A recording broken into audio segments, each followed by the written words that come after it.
to be a very healthy meal and a good meal. You know, we'll carry you through for the rest of the day. But tell me, is there any other ingredient as such in any of the food that you eat, would you recommend, doctor? Sure, very important for all of us actually in today's day and age is flaxseed oil.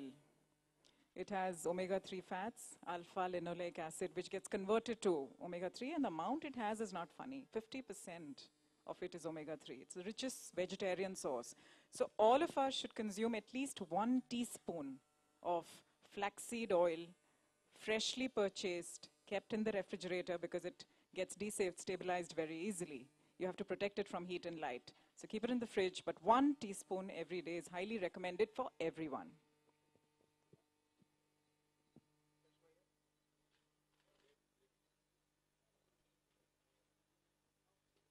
So oatmeal seems to be what we need to start our day with, right? Generally to stay healthy. And of course, you heard Dr. Anjali and Karishma giving you their fitness tips on how to eat right. We'd like to give them a big hand, please.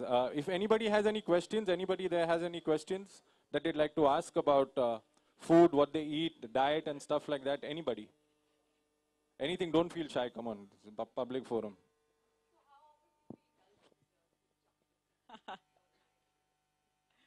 Okay. See, desserts and chocolates have to be treated like dessert. So you can have very tiny quantities. The main meal is your main nourishing meal. So you got to eat larger quantities of that. And again, it depends on your health condition, you know. If you don't have a weight problem and you're eating 80% right? So you need to control that, the sugar part. If it is made in fructose or natural sugars and things like that, you could have it occasionally. Sure.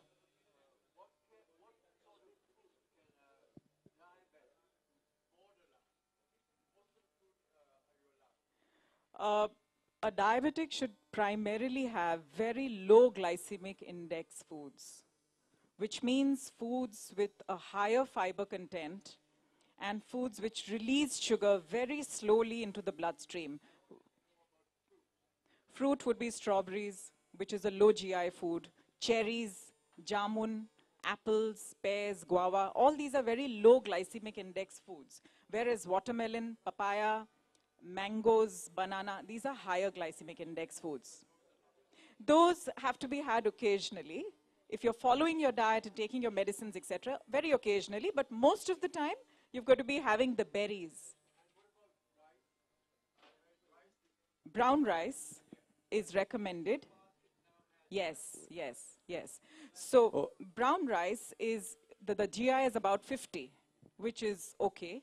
Anything below 50 is considered low GI, and above 50 is high GI. So brown rice is about 50, white rice is 89. So yeah, well, brown rice is occasionally acceptable.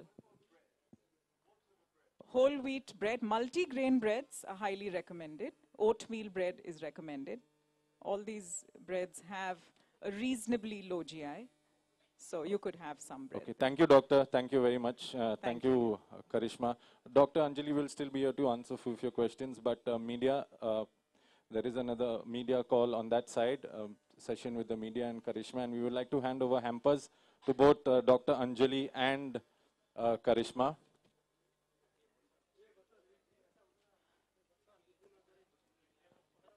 Give them a big hand, please, ladies and gentlemen. Thank you very much for coming here today and sharing your insight into leading a